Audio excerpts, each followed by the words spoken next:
Gas সিলিন্ডারের বাসা হলে কতটা যে জ্বালা, যাদের বাসায় গ্যাস সিলিন্ডার আছে, যারা বোতলের গ্যাস ইউজ করেন তারাই জানেন যে কতটা সমস্যা হয় মাঝে মধ্যে। আসসালামু আলাইকুম এভরিওয়ান, কেমন আছেন? আশা করছি সবাই ভালো আছেন। তো আজকে শুক্রবার সকাল থেকে ব্লগ ভিডিওটা শুরু করলাম। গতকাল রাত থেকে এত বৃষ্টি হচ্ছে, বৃষ্টির সাথে সাথে ঝোড়ো হাওয়া, মনে হচ্ছে একদম তুফান হচ্ছে এই টাইপের। তো আমি আপনাদের সাথে একটু দেখানোর চেষ্টা করছি। দেখেন বাইরে কতটা বৃষ্টি, প্রচুর বৃষ্টি, সারা রাত বৃষ্টি হয়েছে। এখনও আমি ভয়েস দিচ্ছি, এখনও এত বৃষ্টির কোনো থামার সম্ভাবনা নাই। তো এদিকে যেহেতু সকাল হয়ে গেছে, আমি সকাল সকাল উঠে পড়লাম, যেহেতু শুক্রবার অনেক কাজ থাকে। তারপর এদিকে আমি ব্রাশ করে নিচ্ছি। আর আমার বাচ্চাদের কথা কি বলবো, আমার বড় ছেলের স্কুল খোলা থাকলে তাকে সকালবেলা ডাকতে ডাকতে আমি হয়রান হয়ে যাই। আর ছুটির দিন দেখা যায় ও আমার আগে ঘুম থেকে উঠে বসে থাকে। ও তো উঠে উঠে আমার পিচ্চিটাকেও সঙ্গে সঙ্গে উঠিয়ে দেয়, উঠে একটু পর পরে ডাকে, আম্মু উঠো না, আম্মু উঠো না। তো আমার তখন এত রাগ হয় যে সপ্তাহে একদিন বাচ্চার স্কুল ছুটি হলে তো আমারও বোধহয় ছুটি হয়, এই টাইপের অবস্থা। সপ্তাহে একদিন ঘুম থেকে লেট করে উঠবো, তার হয়ে ওঠে না। দেখা যায় ওরা দুজন আমার আগে উঠে বসে থাকে। ছোটোটা কিন্তু, আমি বাচ্চাকে যখন বড় ছেলেকে স্কুলে দিতে যাই, আমি এসেও দেখি ও ঘুম, মাঝে মধ্যে উঠে পড়ে, আমি এসে ঘুম থেকে উঠিয়ে নাস্তা করে। আর ভাগ্য খারাপ হলে যাওয়া হয়, ছুটির দিন দেখা যায় বড়জন যখন উঠে ছোটোজনকে উঠে বসিয়ে রাখে। আমার মতো কে কে আছেন দুই বাচ্চার প্যারায় একটু বলবেন। মাঝে মধ্যে এত প্যারা দেয় বলার বাইরে। তো যাই হোক, ফ্রেশ হয়ে আমি নাস্তা বানাতে চলে আসলাম। তো আজকে সিদ্ধ আটার রুটি বানাবো, যেহেতু রাতেও আমাকে রুটি খেতে হবে, সেই জন্য আজকে পরোটা বানাবো না। আমার ছেলেও বলছে রুটি দিয়ে, গতকালকে মুরগির মাংস রান্না করছিলাম, তো ওটা দিয়ে ও খাবে। তো এতটা বৃষ্টি হচ্ছে, এদিকে বাতাস আসতেছিল, আমি বাতাসের জন্য জানলা খুলে রান্নাই করতে পারছিলাম না, ওটাই দেখানোর চেষ্টা করছিলাম আপনাদেরকে। তো এখন আমি রুটিগুলো একটা একটা করে বেলে নিব। দুঃখের বিষয়, আমি এদিকে অসুস্থ, আর আবহাওয়ার অবস্থা কি বলবো, এদিকে আমার হেল্পিং হ্যান্ড যে আপা, উনি আজকে আসে নাই। তো আজকে আমার 12টা বেজে গেছে একা একা কাজ করতে করতে। ওনাকে বলছি আমি, যেখানে আমি অনেক অসুস্থ, এখন আপনি গ্যাপ দিবেন না, কিন্তু কি বলবো, বেচারি হয়তো বৃষ্টির জন্য আসতে পারে নাই।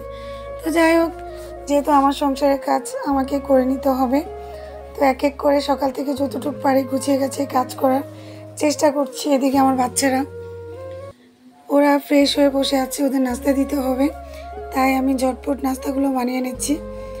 আর ওরা আমাকে কি কি প্রশ্ন করছিল, আমি ওইটারই উত্তর দিচ্ছিলাম। আমার এমনটাই হয় যখন ওরা বাসায় থাকে, ওদের প্রশ্নের শেষ থাকে না। এটা কেন হয়েছে, ওইটা কেন হয়েছে, এটা কেন হচ্ছে, বৃষ্টি কখন থামবে, আজকে আমরা নামাজে কি যেতে পারবো না। যেহেতু আলহামদুলিল্লাহ আমার বাচ্চারা প্রতি শুক্রবারে নামাজে যায় ওর বাবার সাথে, ওদের সকাল সকাল গোসলও হয়ে যায়। এদিকে ছোটো ছেলে বলছে চলো ভাইয়া আমরা গোসল করে ফেলি। তো আমি বললাম এত তাড়াতাড়ি না, এখন 9:30 বাজে, এখন গোসল করবা না, নাস্তা করে আস্তে ধীরে তারপরে তো আমি রুটিগুলো সেঁকে নিচ্ছি। আজকে কেমন যেন উল্টাপাল্টা হয়ে যাচ্ছে আমার রুটি বেলা, তো একটু তেরা পাকা হয়ে গেছে আমার রুটি, কিন্তু এমন হয় না। তো এক এক করে সেঁকে নিচ্ছি। আর এদিকে তরকারিটা একপাশে গরম করে নিলাম, আর চা বসিয়ে দিয়েছি। আর আমার বড় ছেলে যেহেতু তরকারি দিয়ে রুটি খাবে, আর আমার বড় ছেলে সব সময় তরকারি বা চা দিয়ে খেতে পছন্দ করে, আর ছোটো জনের জন্য একটু জ্বালা হয়, সে অন্য টাইপের খাবে, ও খাবে বাটার আর জেলি দিয়ে। তো ওর জন্য ব্যতিক্রম কিছু সবসময় আমার তৈরি করতে হয়। ও মানে একটু আলাদা, বড় জনের থেকে একটু আলাদা। আমি চেষ্টা করি যেন সব কিছু খাইয়ে ওকে যেন অভ্যস্ত করতে পারি। ইনশাল্লাহ আশা করি সব ঠিক হয়ে যাবে, বড় হতে হতে শিখে যাবে। এই তো আমি রুটিগুলা শেখা প্রায় হয়ে যাচ্ছে আমার। তারপর ওদের নাস্তা দিয়ে দেবো, বাচ্চাদের খিদা লাগছে, ওরা অনেক আগে উঠে বসেছিল। তারপরে তো আমি চা দুধ দিয়ে দিয়েছিলাম। দুধ বলক চলে আসছে, এখন আমি চা পাতা দিয়ে দিচ্ছি। অনেকে অনেক রকম করে চা বানান, কে কীভাবে চা বানান। অনেকে চা পাতা জাল দিয়ে মানে লিকার করে তারপরে দুধ গুলায় নেয়, অনেকে আবার আমার মতো করে। দুইটাই ভালো লাগে, যেটা যার যেমন সুবিধা হয়। তো এই তো আমি আমার বাচ্চাদের নাস্তা রেডি করে ফেলছি। এটা হচ্ছে আমার বড় ছেলের নাস্তা, আর এটা হচ্ছে আমার ছোট ছেলের নাস্তা। তো ওরা নাস্তা করবে। তো যা বলছিলাম বাটার আর জেলি দিয়ে ওকে আমি রোল করে দিলাম, আর বড় ছেলেকে দিয়ে দিলাম। আমিও নাস্তা করে নিয়েছি, যেহেতু ওষুধ খেতে হবে। আর কি বলবো, দুঃখের বিষয় এই যে চিনি ছাড়া চা এখন আবার খেতে হবে। আসলে আমি চেষ্টা করব চাটা না খাওয়ার জন্য, আস্তে আস্তে অভ্যাসটা চেঞ্জ করতে হবে। আমি একদম চিনি ছাড়া খেতে পারছি না, মানে আমার ভিতরে ঢুকতেছিল না এমন অবস্থা। তো নাস্তাটা করে নিচ্ছি, তারপর চাটা খেয়ে নেব। আমি চিন্তা করি অনেকে কীভাবে চিনি ছাড়া চা খায়। আসলে আমাদের কখন কোন পরিস্থিতিতে পড়তে হয় কেউ জানে না, এক মহান রাব্বুল আলামিন জানেন। আসলে আমরা কেউ জানি না কখন কোন পরিস্থিতিতে পড়তে হয়। আমি যে মিষ্টির পোকা ছিলাম, মাঝে মধ্যে আমার মিষ্টিটা খুব মানে খেতে মন চায়। আমার দেখা গেছে খাওয়া দাওয়ার পরে, বিশেষ করে রাতে, আমার মিষ্টি খেতে খুবই ভালো লাগে। এখন দেখা গেছে আমার মিষ্টি একদম টোটালি নিষেধ। তো এই তো ওষুধ খেয়ে নিচ্ছি। তো এই টাইম করে আমার 3 টাইম ওষুধ খেতে হয়। এভাবেই কি বলবো, ওষুধ খেতে খেতে কয়দিন পরে টাক হয়ে যাব। তো যাই হোক, এখন রান্নাবান্না করে নিব।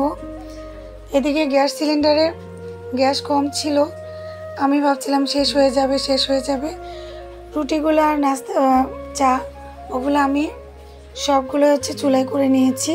আর ইন্ডাকশানে হচ্ছে আমি এখন মাংসটা রান্না করে নিব। যেহেতু অনেক বৃষ্টি পড়ছে, দোকানে ফোন দিলে গ্যাস কখন দিয়ে যাবে, কখন রান্না করব, যেহেতু শুক্রবার নামাজে যাবে ওরা, সেজন্য আমি আর রিস্ক নিলাম না। সেজন্য একপাশে যেহেতু ভাত বসিয়ে দিয়েছি চুলায়, আর এদিকে ইন্ডাকশানে হচ্ছে আমি মাংসটা রান্না করে নিচ্ছি।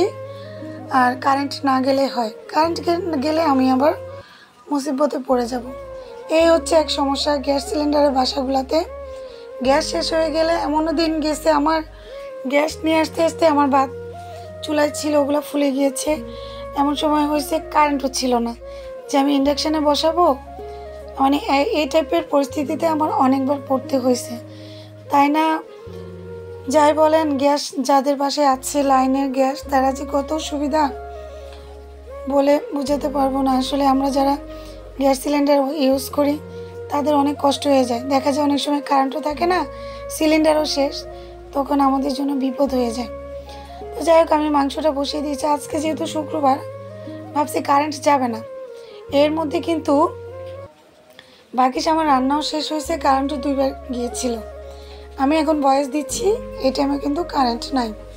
মানে কারেন্টে এত ডিস্টার্ব করতেছে, হয়তো বা বৃষ্টির কারণে। যেহেতু আমি মাংসটা কষিয়ে নিচ্ছি, তারপর আমি কিছুক্ষণ কষানোর পরে আলু দিয়ে দিব। আলুগুলো কেটে কেটে নিয়েছি। যেহেতু আজকে আমার কাজের হেল্পিং হ্যান্ডের আসে নাই, একা একা আমাকে সবই করতে হবে। ভাগ্যিস কালকে কাপড় চোপড় আমি মেশিনে ওয়াশ করে ফেলছিলাম, আজকে শুধু বাচ্চার ইউনিফর্মটা ধুয়ে নিয়েছি। তো ওইটা আমার হাতেই ধুয়ে নিয়েছি। আচ্ছা, কথা বলবো না নিষেধ করেছে, কথা না বলে ছোট বাচ্চার বাসায় থাকা যায় বলেন? তারপরে চেষ্টা করছি যতটুকু সেফে চলার চেষ্টা করতেছি। এই ছিল আজকে আমার ব্লগ ভিডিও। যদি ভালো লাগে লাইক কমেন্ট করে শেয়ার করে দিবেন, আর অবশ্যই কমেন্টে জানাবেন আমার ভিডিওগুলো কেমন হয়। ভালো লাগলে আপনাদের টাইমলাইনে শেয়ার করে দিবেন। তো সবাই ভালো থাকবেন, সুস্থ থাকবেন, আমার জন্য দোয়া করবেন, সবসময় নিরাপদে থাকবেন। আজকে এই পর্যন্ত, আল্লাহ হাফেজ, আসসালামু আলাইকুম।